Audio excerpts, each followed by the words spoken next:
आज हामीसँग हुन्छ वरिष्ठ पत्रकार तथा राजनीति विश्लेषक निमाकान्त पाण्डे। स्वागत छ। धन्यवाद। कुराकानीको सुरुवात गरौँ।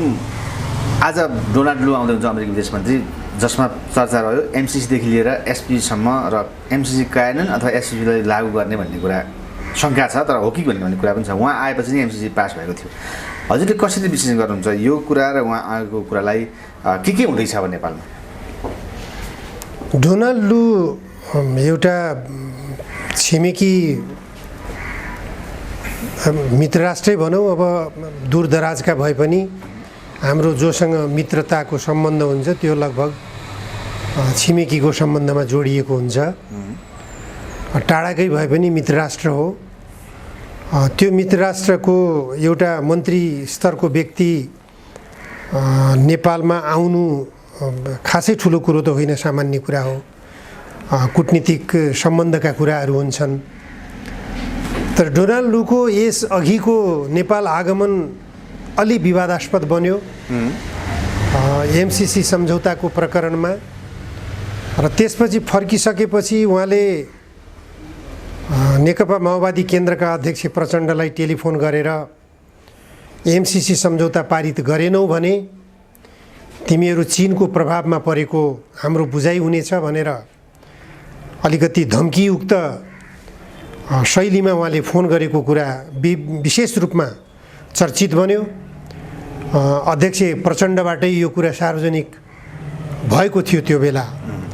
यसबाट हामीले के बुझ्छौँ भने नेपालमाथि विदेशी शक्तिको अत्यन्त डरलाग्दो दबाब परिरहेको छ भन्ने कुरा त्यो घटनाबाट हामी आकलन गर्न सक्छौँ। स्पष्ट हुन्छ प्रचण्ड जतिको एक त एउटा अहिलेको सरकारमा विशेष जिम्मेवार सहयात्रीको रूपमा रहेको नेता हो, दुई पटक प्रधानमन्त्री भइसकेको व्यक्ति हो, एउटा स्वतन्त्र र सार्वभौम मुलुकको राजनीतिक व्यक्तित्व हो। त्यो राजनीतिक व्यक्तित्वसँग अमेरिकाको एउटा लो लेभलको मन्त्रीले, सहायक स्तरको मन्त्रीले आफ्नो पोर्टफोलियो पनि ख्याल नगरेर जुन ढङ्गले एउटा धम्काउने शैलीमा फोन गरेको कुरा चर्चामा आयो, त्यो म त के भन्छु भने अमेरिकाको दादागिरी हो। यो दादागिरीको शैलीमा प्रस्तुत हुनु गलत हो। अमेरिका जति स्वतन्त्र मुलुक हो त्यत्तिकै स्वतन्त्र मुलुक नेपाल पनि हो। यो कुरा अरूले भन्दा पनि अमेरिकाका राजनीतिक व्यक्तित्वहरूले, मन्त्रीहरूले, उच्च पदासीन व्यक्तिहरूले विशेष रूपमा बुझ्नुपर्ने र महसुस गर्नुपर्ने विषय हो। किनभने विश्वमा मानवाधिकारको एउटा रक्षकको रूपमा आफूलाई दाबी गर्दै आएको अमेरिका हो, जसले अन्य देशहरूमा सामान्य केही घटनाहरू भए भने पनि मानवाधिकारको उल्लङ्घन भयो, यो प्रजातन्त्रको उल्लङ्घन भयो भन्ने खालका आरोपहरू लगाउँदै विभिन्न खालका हस्तक्षेपकारी गतिविधिहरू गर्दै आएको स्पष्ट रूपमा देखिन्छ।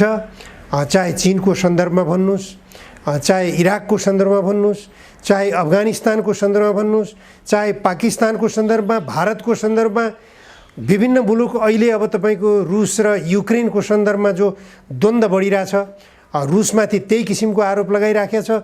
यसरी अरू देशहरूमाथि मानवाधिकार र प्रजातन्त्रका सवालमा विशेष चासो राख्ने अमेरिकाले, अमेरिकी कूटनीतिज्ञहरूले, अमेरिकी मन्त्रीहरूले आफ्नो गतिविधिप्रति, आफ्ना अभिव्यक्तिप्रति ख्याल गर्ने कि नगर्ने एउटा मुख्य प्रश्न यो।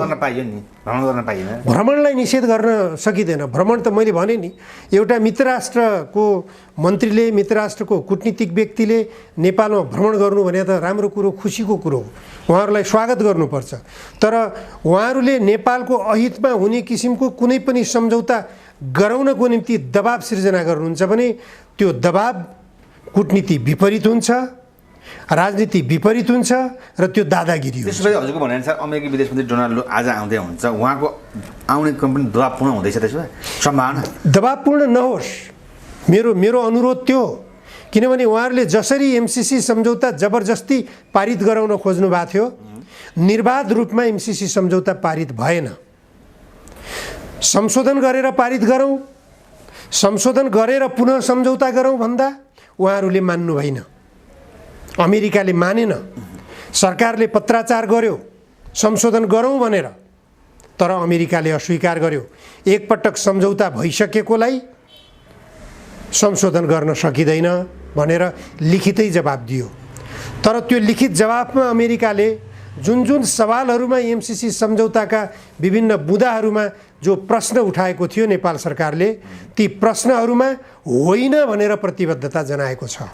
लिखित प्रतिबद्धता छ।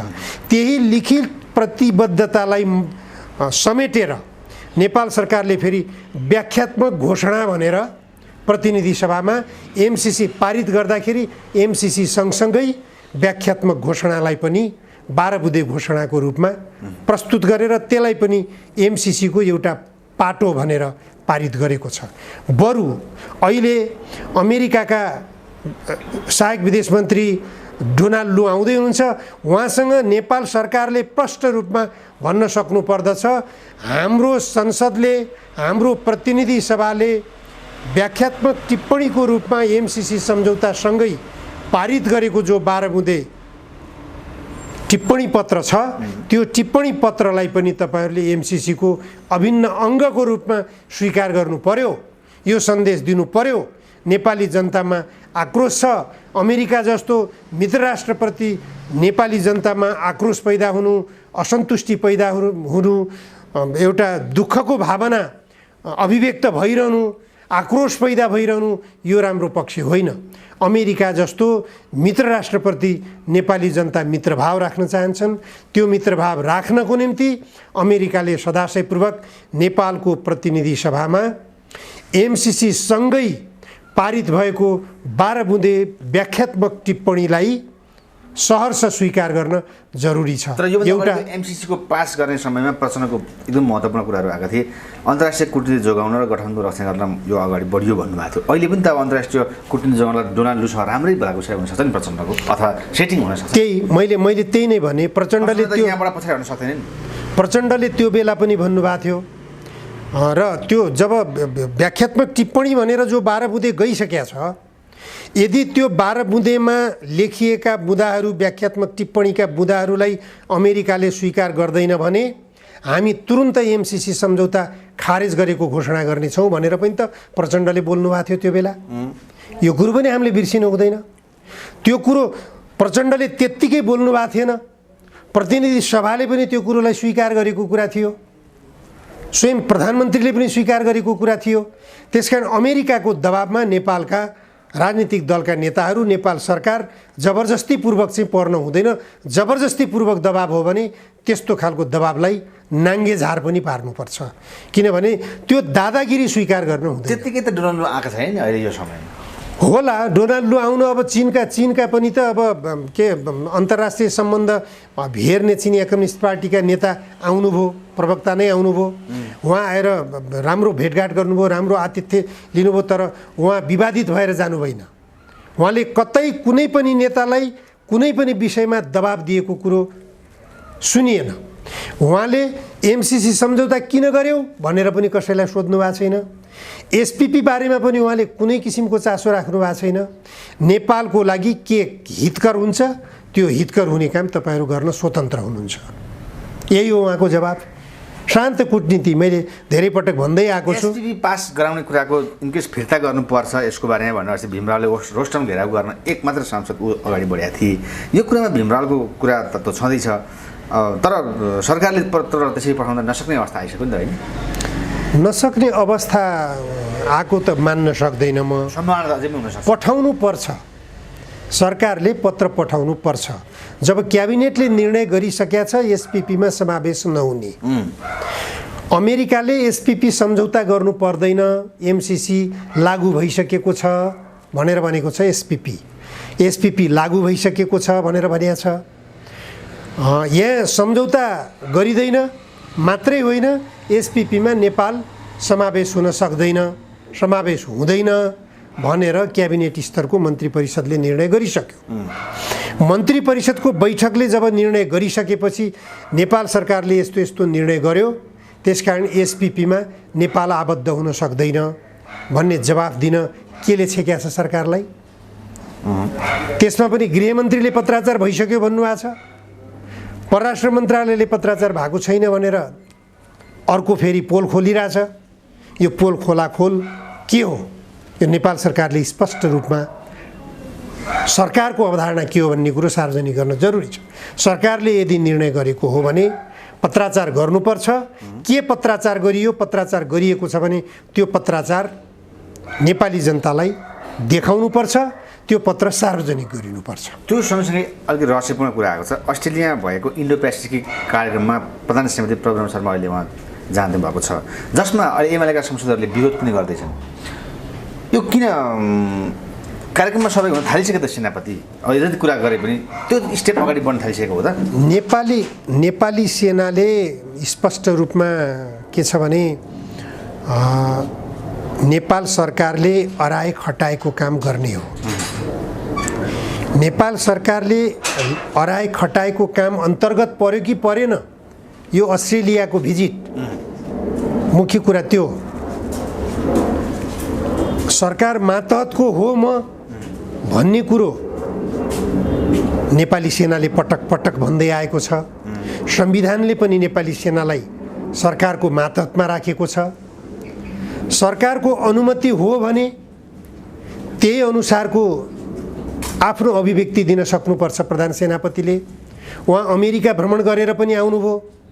अमेरिका भ्रमण गरेर आउँदाखेरि उहाँको गतिविधि के हो?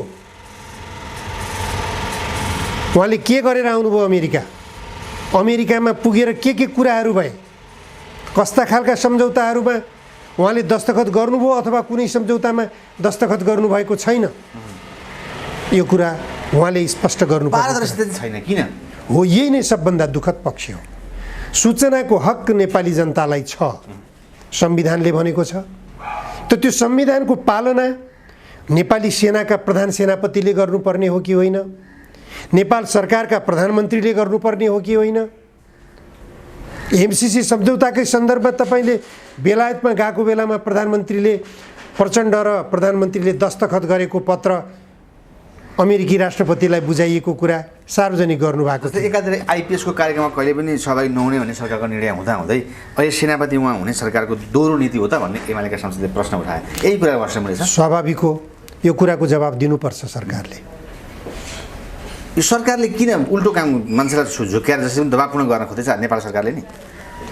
त्यही मैले भने नेपालले एउटा आफू नेपाल सार्वभौम राष्ट्र हो कि होइन, सबभन्दा पहिले त्यो बुझ्नु पर्यो नेपालका राजनीतिक दलका नेताहरूले। यदि नेपाल सार्वभौम राष्ट्र हो भनेपछि सार्वभौम राष्ट्रको हैसियत के हुन्छ? त्यो हैसियत बुझ्नु पर्यो। त्यो हैसियतको आधारमा हामी अमेरिका बराबर हो कि होइन, हामी भारत बराबर हो कि होइन, हामी चीन बराबर हो कि होइन, कि यी सबै देशहरूभन्दा हामी फरक हो, हाम्रो अस्तित्व फरक हो, हामी दास हौँ उनीहरूका, उनीहरू मालिक हुन् हाम्रा। यो सोचाइमा नेपाल सरकार अथवा नेपाल सरकारमा जोडिएका राजनीतिक दलका नेताहरू जान भएन। स्वतन्त्रपूर्वक एउटा सार्वभौम सम्पन्न देशको सरकारको हैसियतले यो देशको सामरिक महत्त्व जुन ढङ्गले विकसित भइरहेको छ, छिमेकी राष्ट्रहरूले यो देशको सामरिक महत्त्वलाई विशेष महत्त्व दिएका छन्। यो देशको भू अवस्थिति नै यस्तो छ जसले दुईतिरका छिमेकी देशहरूलाई सन्तुलनमा राख्न सक्छ। दुई देशको भिडन्तलाई समेत हामी सन्तुलनमा राख्न सक्ने हैसियतमा छौँ। त्यो हैसियतको प्रदर्शन गर्न सक्नुपर्छ नेपालका शासकहरूले। त्यो बिर्सिएर एकातिर कोल्टे फेर्दा बित्तिकै नेपाल समाप्त हुने अवस्था आउँछ। त्यही समाप्तिको बाटोतर्फ यदि नेपाललाई लाने हो भने नेपाल सरकारले कुनै शक्तितिर कोल्टे फेरि हुन्छ। यो हजुरले भने जस्तै राष्ट्रियतामाथि आँच आउने कुराहरू भयो, जसमा चाहिँ नागरिकता अध्यादेश जारी भएर भन्ने कुरा छ र जसमा प्रचण्ड लगायत माओवादी पार्टीले हाम्रो अगुवामा भयो भनेर ऊ आफ्नो कुरा गर्न थालेको छ। प्रचण्डले त 7 देखि 10 लाख नागरिकतालाई नागरिकता वञ्चितबाट हुनबाट हामीले जोगायौँ, अब यो राम्रो सकारात्मक सन्देश भयो अब भनेर जनगणना कुरा पनि गरिसके। यो कुरा राष्ट्रिय समस्या भएर आएको हो नागरिकता अध्यादेश, अथवा प्रचण्ड अगाडि आउनु कस्तो लाग्छ? यो एउटा कुरा के छ भन्नुहुन्छ नि, सबभन्दा हाम्रो नेपालको दुर्भाग्य हो दक्षिणतर्फको सिमाना खुला छ। यो खुला सिमानाको कारणले गर्दा दक्षिणतर्फबाट आउने, यतातिरबाट जाने अथवा आवागमन स्वाभाविक रूपमा भइरहेको छ। कुनै राहदानीको आवश्यकता पर्दैन, कुनै परिचय पत्रको आवश्यकता पर्दैन। भारतका नागरिक यता आएका छन्, यताका नागरिक उता गएका छन्। अझ त्यो मात्रै नभएर तपाईँको भारतबाट अन्य देशका नागरिकहरू पनि निर्बाध रूपमा नेपालमा भित्रिरहेका छन्। अब भारतको आरोप पटक पटक हुने गरेको छ, नेपालबाट पनि अन्य देशका नागरिकहरू भारतमा घुसपैठ गरिरहेका छन् र गतिविधि गरिरहेका छन् भन्ने आरोप पटक पटक भारतले लगाउँदै आइरहेको हामीले सुनिरहेकै छौँ। यदि त्यसो हो भने सीमा व्यवस्थापन किन नगर्ने? सीमालाई किन व्यवस्थित गरेर हाम्रो आवागमनलाई पनि व्यवस्थित किन नगर्ने? यदि आवागमनलाई व्यवस्थित गर्ने हो भने अहिले अपनाइएका नागरिकता सम्बन्धी जो प्रावधानहरू छन् ती प्रावधानहरू के हुन् हामी पुनर्समीक्षा गर्न पर्छ। खुला सिमानालाई मध्यनजर नगरेर, खुला सिमानाको संवेदनशीलतालाई मध्यनजर नगरेर तपाईको वैवाहिक सम्बन्धका निम्ति जुन नागरिकता विधेयक सम्भवतः आज राष्ट्रिय सभाबाट पनि अनुमोदन हुन सक्ने सम्भावना, त्यहाँबाट पनि पारित हुन सक्ने सम्भावना देखिएको छ, सुरु हुँदैछ। अब त्यो पारित भयो भने राष्ट्रपतिका लालमोहर भनौँ त्यो सदरको निम्ति पुग्छ। तर अझै पनि त राष्ट्रपतिसम्म पुग्दाखेरि त एमाले फिर्ता गर्न सक्ने सम्भावना रहेछ। एमाले फिर्ता गर्ने भन्दा पनि राष्ट्रपतिले यसमा पुनर्विचार गर्न सक्ने, उहाँलाई एउटा संविधानको रक्षकको हैसियतले, राष्ट्रपति संविधानको रक्षक हो। संविधान सम्मत छ कि छैन यो नागरिकता विधेयक? संविधानले यस्तो नागरिकता विधेयकलाई स्वीकार गर्छ कि गर्दैन? यदि गर्दैन भने यस्तो नागरिकता विधेयकलाई संविधान सम्मत छैन भनेर उहाँले फिर्ता गर्न सक्ने आधार हुन्छ। तर स्वविवेक प्रयोग गरेर उहाँले फिर्ता गर्न सक्नुहुन्न। उहाँले सुप्रिम कोर्टसँग परामर्श लिएर गर्न सक्ने आधारहरू छन्। त्यो पनि त गर्न सक्यो नि त, गर्न सक्नुहुन्छ। तर त्यो राष्ट्रपतिको स्वविवेकले गर्ने कुरा हो। राष्ट्रपति सेरेमोनियल हो। सेरेमोनियल राष्ट्रपतिले अब सदनबाट पारित भई सरकारबाट सिफारिस भएर गयो भनेपछि त्यो सिफारिसलाई मान्नुपर्ने भन्ने प्रावधान पनि संविधानमा राखिएको छ। तैपनि संविधानको रक्षकको हैसियतले यदि राष्ट्रपतिले त्यो कदम चाल्ने र यो नागरिकता सम्बन्धी नीतिको एउटा संवेदनशीलतालाई बुझेर अगाडि बढ्ने हो भने सम्भवतः त्यो समस्याबाट पनि देशले मुक्ति पाउन सक्ला भन्ने जस्तो लाग्छ। अझ अर्को कुरो म के देख्दैछु भने तपाईँको यही नागरिकता विधेयककै प्रकरणमा जुन विधेयक राष्ट्रघाती भयो भनेर सडकबाट व्यापक रूपमा आवाज उठिराखेको छ, तर संसदमा रहेका राजनीतिक दलका नेताहरूले पटक्कै सुनिरहेका छैनन्। तर संसदभित्रैका राजनीतिक दलका नेताहरूबाट अर्को आवाज के उठिरहेछ भनेपछि यसले लैङ्गिक विभेदको अन्त्य गरेन, लैङ्गिक विभेदलाई झन बल्झायो। अब उनीहरूको आवाज के आइरहेछ तपाईँ सुन्नु भएको छैन? विदेशी बुहारी, छोराले विदेशी बुहारी ल्यायो भने त्यसले तुरुन्तै नागरिकता पाउने, छोरीले विदेशी ज्वाइँ अपनाएपछि ज्वाइँले किन नागरिकता नपाउने? यो लैङ्गिक विभेदता भयो। छोरा र छोरीमा विभेद भयो। छोरीले विवाह गर्दा त्यसले अधिकार नपाउने, छोराले विवाह गर्दा भोलिपल्टै नागरिकता पाउने, यस्तो किन? यो प्रश्न उठिरहेछ। प्रवर्तन अलिकति महत्त्वपूर्ण मान्यो। यसलाई गठबन्धनको समस्याले गर्दा र छोड्न नसकेर हामी पनि अगाडि बढियो भनेर माओवादी अथवा प्रचण्डले, देव गुरुङले भने नि त। अब भन्नुभएको छ, तर त्यो अब यस्तो यो देशलाई नै सङ्कटमा फसाउने खालको नागरिकता विधेयक ल्याएर, नागरिकता नीति बनाएर हामी चाहिँ अब त्यो के भन्छ गठबन्धन कायम राखेर मात्रै कुनै अर्थ हुन्छ जस्तो मलाई चाहिँ लाग्दैन। मेरो यो व्यक्तिगत विचार हो। राजनीतिक दलका नेताहरूले यो अत्यन्त गम्भीर भएर सोच्नुपर्छ। नेपाली काङ्ग्रेसका नेताहरूले पनि यो विधेयकको विरोध गरिराख्नु भएको छ बाहिरबाट। संसदबाट उहाँहरूले पारित गरे पनि संसद बाहिरका नेपाली काङ्ग्रेसका नेताहरूले पनि यो नागरिकता विधेयक गलत छ भनिराख्नु भएको छ। माओवादी केन्द्रका नेताहरूले पनि यो विधेयक गलत छ भनेर भनिराख्नु भएको छ। एकीकृत समाजवादीका नेताहरूले पनि यो विधेयक गलत छ भनेर भनिराख्नु भएको छ। नेकपा एमालेका नेताहरूले यो विधेयक राष्ट्रघाती नै छ भनेर उहाँहरूले सडक आन्दोलनकै कार्यक्रम घोषणा गरिसक्नु भएको छ। त्यति मात्रै नभएर संसद बाहिरका राजनीतिक दलका नेताहरूले सडक आन्दोलनकै घोषणा गरिरहेको अवस्था छ नागरिकता विधेयकको विरुद्धमा। एक किसिमबाट यो नागरिकता विधेयकको विरुद्धमा देशव्यापी रूपमा राजनीतिक दलहरू आन्दोलित भइरहेको अवस्था छ। त्यसकारण सरकारले गम्भीर भएर सोच्नुपर्छ। राष्ट्रपति मार्फतै फिर्ता गर्नुपर्छ भने पनि यसलाई गम्भीरतापूर्वक सोच्न जरुरी छ।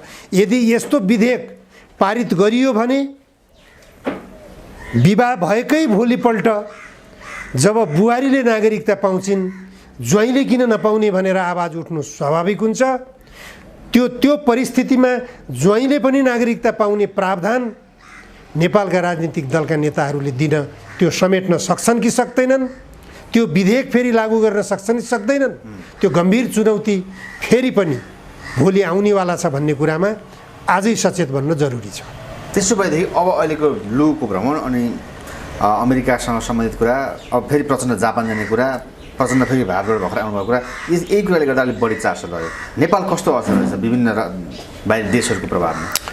अनि मित्र राष्ट्रहरूको भ्रमण नेपालका नेताहरूले गर्न पाउनु त हाम्रो निम्ति खुसीको कुरा हो।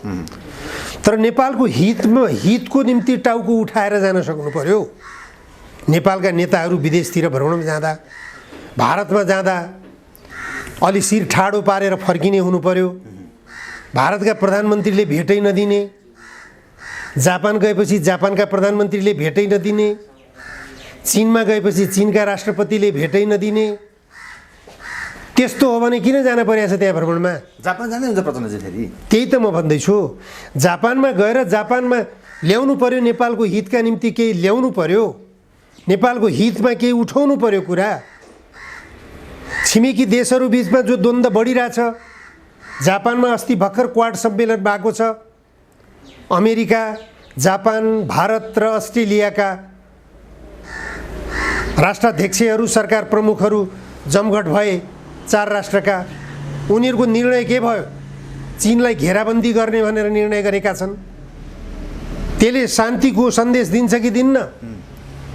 त्यो गतिविधिलाई रोक्न सक्ने कि नसक्ने त्यो ताकत नेपालसँग छ कि छैन? नेपालका राजनीतिक दलका नेताहरूले त्यो हैसियत प्रदर्शन गर्नुपर्छ।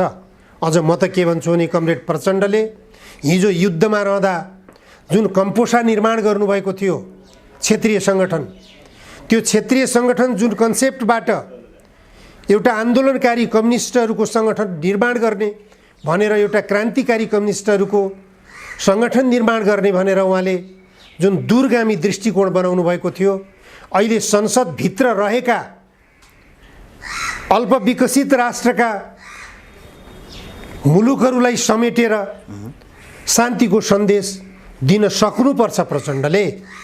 उहाँले एकपटक भन्नुभएको मलाई सम्झना छ, म एउटा क्रान्तिकारी नेता पनि भएर निस्केँ, म गौतम बुद्ध भएर पनि निस्किन सक्छु भनेर उहाँले बोल्नुभएको थियो एकपटक।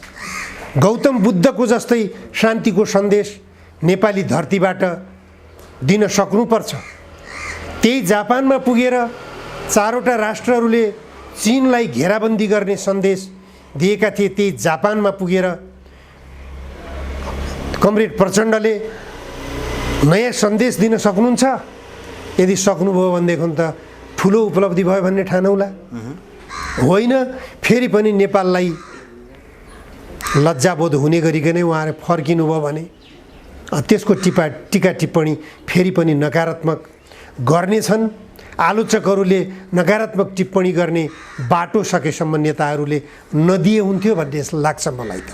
त्यसो भएदेखि अब एसपिपी कानुन भएरै छोड्छ त उहाँको लुको भ्रमणले गर्दा अन्तिम मान्छेसम्म भन्दाखेरि नै भन्न इतिहास हेर्दाखेरि नै अहिलेसम्म नेपालको मन्त्री परिषदले एसपिपी सम्झौता नगर्ने, एसपिपीमा नेपाल समेटिन सक्दैन, यो सैन्य गठबन्धन हो भन्ने कुरा स्पष्ट भइसकेको छ। सैन्य गठबन्धनमा हामी जाँदैनौँ भनेर प्रष्ट रूपमा नेपालको मन्त्री परिषदले निर्णय गरिसकेको अवस्था। तर पनि प्लस सँगसँगै अर्को कुरा के भने नेपाली सेनाका प्रधान सेनापतिले पनि यो कुरा सांसदहरूको बिचमा, मन्त्रीहरूको बिचमा सार्वजनिक रूपमै बोल्नु भएको छ।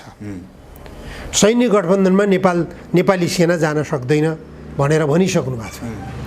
त्यसकारण यो सवालमा गम्भीर भएर जानु पर्यो। गम्भीर भनेर अब एमसिसी पनि पास भयो, एसपी पनि करिब करिब भयो भन्ने कुरा पनि गर्छन् अरू विश्लेषकहरू। होइन, अवस्था त के आइरहेछ भने एमसिसी त खारेज गर्नुपर्ने अवस्थामा गइसकेको छ। कसरी खारेज गर्छ? यदि एमसिसीको कुरामा आउँदैछ आज लु, यदि एमसिसीको आवरणमा एसपिपी लागू गर्न खोजिएको हो, एमसिसीको आवरणमा एसपिपी पारित गर्न सम्झौता गर्न खोजिएको हो भने एमसिसी यो अवस्थामा हामी स्वीकार गर्ने छैनौँ भनेर मैले धेरै पटक बोलिसकेँ। 12 बुँदे व्याख्यात्मक टिप्पणी, त्यो व्याख्यात्मक टिप्पणीलाई आधार बनाएर त जान सकिन्छ नि त। हामी खारेज गर्छौँ, एमसिसी स्वीकार गर्दैनौँ हामी। तपाईँहरू 12 बुँदे व्याख्यात्मक घोषणाको जगमा यदि आउनुहुन्न, यो मान्यतामा तपाईँहरू आउनुहुन्न, यो मान्यताको विपरीत तपाईँहरूले जबरजस्ती सैन्य गठबन्धनमा नेपाललाई बाँध्न चाहनुहुन्छ भनेदेखि सरी, तपाईँहरूको एमसिसी फिर्ता लाग्नुहोस्, एमसिसीमा हामी गाभिन चाहँदैनौँ भन्न किन नसक्ने? अहिलेसम्म त एमसिसी मार्फतमा अमेरिकाले 5 पैसो लगानी गरेका छैन, नेपालले मात्रै लगानी गरेका छ एमसिसीमा पनि। अमेरिकासँग गरिएको सम्झौता अमेरिकाको प्रोजेक्ट हो। अमेरिकाको प्रोजेक्टको निम्ति यहाँको जलसम्पदाबाट विद्युत उत्पादन गर्ने कुरा छन्, ट्रान्समिसन लाइन निर्माण गर्ने कुरा छन्, र त्यो ट्रान्समिसन लाइनबाट भारतको गोरखपुरमा विद्युत भण्डारण गर्ने कुरा छन्। भारतको हितको निम्ति छ। अमेरिकाको योजनामा आइराखेको छ। नेपालको भूमि प्रयोग गरिरहेछ, नेपालको ढुकुटी रित्याइरहेछ। यस्तो एमसिसी किन चाहिएको छ हामीलाई? भएन, नेपाललाई युद्धभूमि बनाउने रणनीतिका साथ आउन खोजिरहेछ। नेपाली जनमत विभाजित भइरहेछ यही विषयमा। यही विषयले नेपालमा द्वन्द्व बढिरहेछ, द्वन्द्वको बीजारोपण भइरहेछ। यो अवस्थामा नेपालले एमसिसी स्वीकार गर्न सक्दैन। एमसिसी नेपालले अस्वीकार गर्छ कि त तपाईँ 12 बुँदे व्याख्यात्मक टिप्पणीको मातहतमा आएर तपाईँहरूले एमसिसी कार्यान्वयन गर्नुहोस्, होइन भने हामी स्वीकार गर्न सक्दैनौँ भन्न सक्नु पर्यो नि त। हस्, थ्याङ्क यू भाइ। हस्, धन्यवाद तपाईँ।